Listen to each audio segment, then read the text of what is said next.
En la ciudad más grande de Latinoamérica, la Ciudad de México, existen secretos.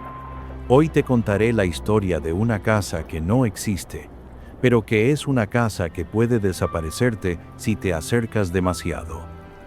Te hablo de la Casa de la Moira. En la colonia Roma, donde las jacarandas arrojan sombras violetas sobre banquetas agrietadas y las casas porfirianas se inclinan como viejos que guardan secretos, existe una propiedad que nunca figura en los catálogos inmobiliarios. Nadie recuerda el número exacto, pero todos saben cuál es. Una casona de 3 pisos, con columnas griegas desgastadas y una verja de hierro forjado devorada por el óxido. Los vecinos la llaman, con voz baja y supersticiosa, la Casa de la Moira. Decir su nombre provoca un ligero escalofrío, como si alguien lo estuviera escuchando desde el otro lado del muro.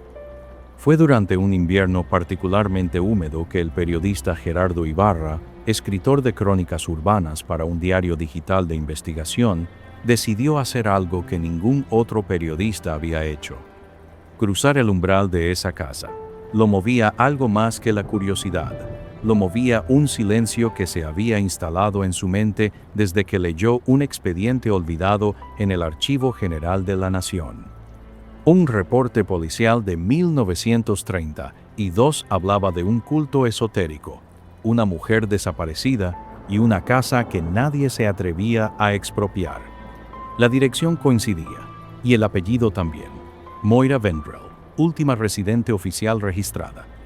Esa noche, la bruma flotaba como un sudario sobre la colonia. Gerardo llegó a pie, con su cámara colgando del cuello y una linterna de mano que parecía temblar con él.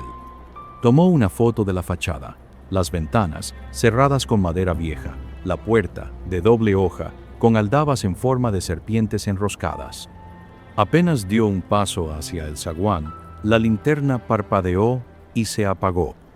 Se rió nervioso, le cambió las pilas, nada, encendió la del celular y, antes de abrir la verja, murmuró para sí mismo: si hay alguien aquí, no vengo a molestar, solo quiero entender. Y la puerta, como si lo hubiera escuchado, se abrió sola, con un chirrido largo, como un bostezo de siglos. La entrada olía a mojo y flores secas, a incienso antiguo. El interior estaba cubierto de polvo, pero no tanto como uno esperaría de una casa supuestamente abandonada por casi 100 años. Las paredes tenían tapices desgastados que mostraban símbolos difíciles de entender: círculos concéntricos, ojos sin párpado, ramas cruzadas como huesos. Gerardo avanzó encendiendo su cámara, capturó todo. Un piano cerrado cubierto con una sábana, retratos ennegrecidos por el tiempo, donde los ojos de las figuras parecían seguirlo, y un espejo enorme al pie de la escalera principal, cubierto con una tela roja. Pero fue la biblioteca la que lo detuvo. Era una sala entera, con estanterías del piso al techo. Tomó un libro al azar, Sobre el destino y los hilos invisibles, firmado con una letra manuscrita al final: M. Vendrell. Pasó las páginas con cuidado. Había notas al margen, ecuaciones incomprensibles, nombres antiguos como si alguien hubiera intentado cartografiar el alma humana.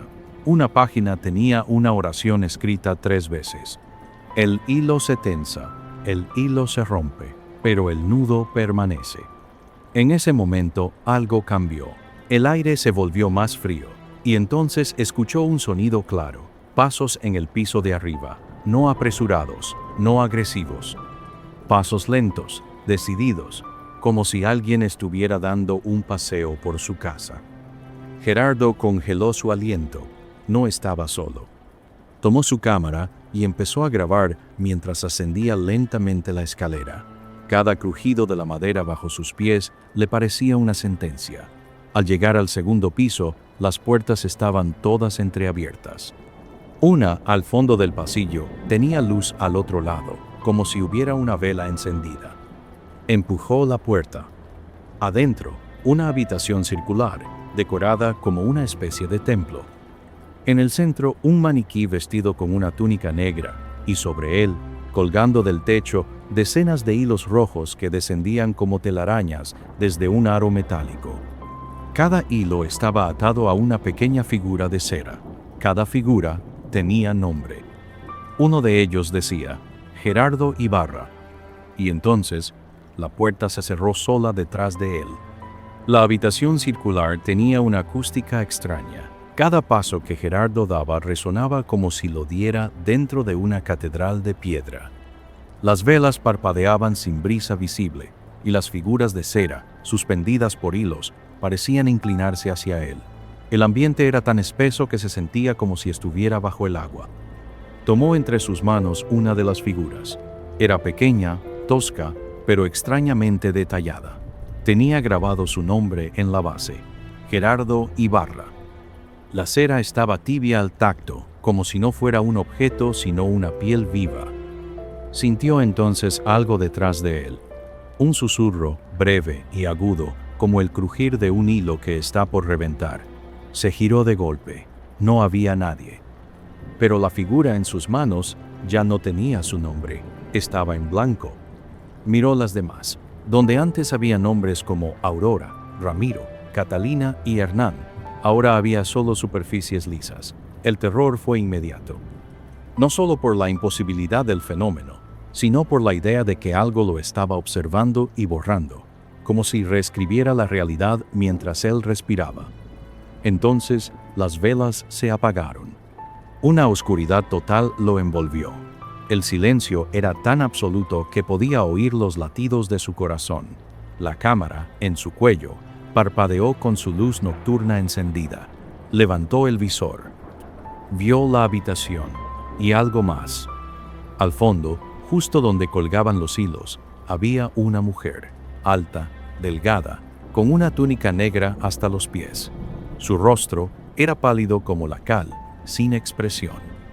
Su cabello, largo y lacio, parecía flotar levemente. En sus manos sostenía unas tijeras antiguas, enormes, de forja negra. La mujer no lo miraba, observaba los hilos. Uno por uno, los iba cortando. Cuando cortaba un hilo, una figura de cera caía y se deshacía contra el suelo con un sonido que parecía carne al caer. Gerardo vio con horror cómo, al cortar uno más, una especie de eco surgía de la nada. Un grito, una risa, un sollozo. Eran memorias. Y entonces, ella levantó la mirada. No tenía ojos, solo cavidades vacías y negras. «Tú aún no estás listo», dijo, con una voz que no era voz, sino pensamiento que invadía. «No has atado tu nudo». Gerardo cayó de rodillas, abrumado por un mareo súbito. Sentía como si toda su historia, sus recuerdos, sus decisiones, fueran hilachas que tiraban de su cráneo hacia atrás. Gritó. Y todo se volvió blanco. Despertó tendido en el suelo de la biblioteca. Era de día. El sol filtraba su luz por los cristales rotos del ventanal. La figura en cera había desaparecido. Las fotos, el espejo, las notas, todo seguía allí. Su cámara seguía grabando, marcando más de 5 horas de filmación. Salió tambaleando de la casa. La reja estaba abierta. El ruido del tráfico era lejano y real. Caminó varias cuadras sin detenerse. No recordaba cómo volvió a su departamento. Los días siguientes fueron un desastre. Gerardo intentó revisar las grabaciones, pero el video estaba distorsionado. Imágenes borrosas, interferencia, sonidos como si alguien soplara dentro del micrófono. Solo había una parte clara, una toma fija de la habitación circular, con los hilos rojos oscilando como si alguien invisible caminara entre ellos. Y una voz de fondo, apenas audible. El nudo permanece. Desesperado, buscó en archivos antiguos. Encontró artículos de 1902, cuando la casa fue construida por un inmigrante catalán llamado Damià Vendrell. Su hija, Moira, fue una conocida espiritista que realizaba sesiones de contacto con el hilo del destino. Decían que podía predecir muertes o incluso acelerarlas. En 1932 desapareció. No hubo cuerpo, solo restos de cera en el piso de la habitación superior y una especie de telar antiguo cubierto por símbolos griegos. Gerardo no podía dormir. Soñaba con hilos que salían de su cuerpo. En uno de esos sueños, vio su propia figura, hecha de cera, caer al suelo y romperse. Decidió volver. Armado con equipo nuevo, lámparas LED, 2 cámaras de seguridad, micrófonos y una grabadora, volvió una noche sin luna. Esta vez subió directamente al 2º piso. La habitación circular estaba igual, pero no estaba vacía. En el centro, de pie como una estatua, estaba su propio doble, Gerardo, pero con los ojos vacíos, igual que la mujer, con la misma cámara al cuello, las mismas ropas. Su reflejo no lo imitaba, lo observaba. «No es un espejo», susurró. El otro Gerardo levantó la mano, señaló la pared derecha. Ahí, tallado con una navaja, estaba un texto. «Quien busca el hilo, encuentra el nudo. Quien deshace el nudo, desaparece». Y entonces, detrás del muro, se oyó algo. Una respiración, y luego, golpes. 1, 2, 3. Como si alguien estuviera atrapado del otro lado. Gerardo se acercó. Golpeó suavemente. Respondieron. Grabó todo.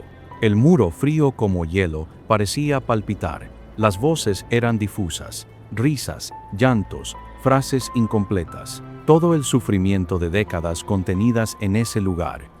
Sintió entonces un tirón en el cuello. Su cámara se apagó. Volteó. Estaba solo. Pero en la pantalla, una figura aparecía detrás de él, alta, negra, con tijeras abiertas. Moira. Gerardo sabía que estaba cruzando una línea invisible. Ya no investigaba una casa abandonada ni una historia oscura del pasado. Se encontraba dentro de una estructura viva, una prisión de hilos, donde los recuerdos y las almas se entrelazaban en una urdimbre invisible.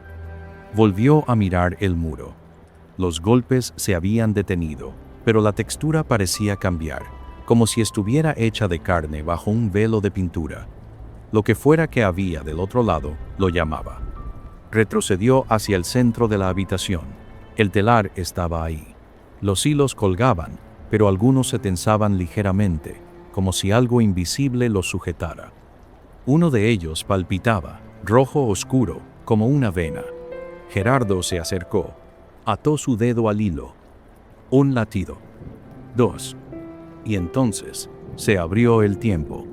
Fue como caer dentro de sí mismo. Vio recuerdos suyos pasar como relámpagos, su infancia en Iztapalapa, la primera cámara que le regaló su abuelo, su primer reportaje.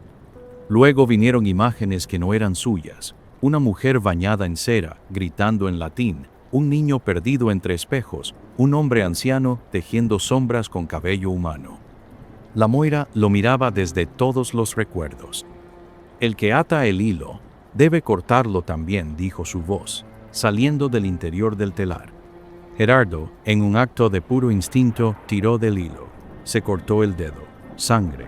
El hilo lo absorbió. La figura de Moira comenzó a materializarse, como si su cuerpo estuviera hecho de la memoria del dolor.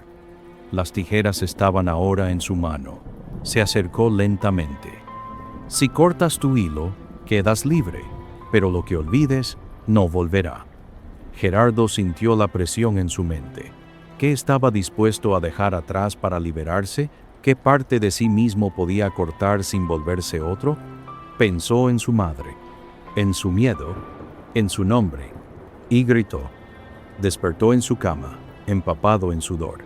Eran las 5:03 a.m. El celular no tenía registro de llamadas. La cámara, en su mochila, solo mostraba estática. La libreta donde había escrito sus notas estaba vacía. Ni una palabra. Fue al espejo. Había algo extraño en su rostro, como si lo conociera, pero no del todo. Encendió su laptop. Buscó su nombre en Google. No aparecía en ningún artículo. Sus columnas en el diario, borradas. Su blog, inexistente. Gerardo Ibarra había sido cortado. El celular sonó. Una sola vez. El identificador decía, desconocido. No respondió. En los días siguientes, intentó recuperar sus archivos. Nada. Cada intento de prueba de su vida profesional resultaba en páginas vacías, correos sin dirección, números cancelados. Nadie lo llamaba. Nadie respondía a sus mensajes. Como si ya no tuviera historia. Un día caminó de regreso a la colonia Roma. Nadie sabía de la casa. En su lugar había un pequeño edificio de departamentos modernos. Preguntó al portero. Le dijo que ese terreno había estado vacío desde los años 30, porque antes ahí había pasado algo raro con una espiritista. No había casa, no había registro, solo la grieta. Y el hilo. Esa noche encontró una caja bajo su cama. Era de madera. Dentro, una figura de cera, con su rostro, y un hilo rojo aún atado al cuello.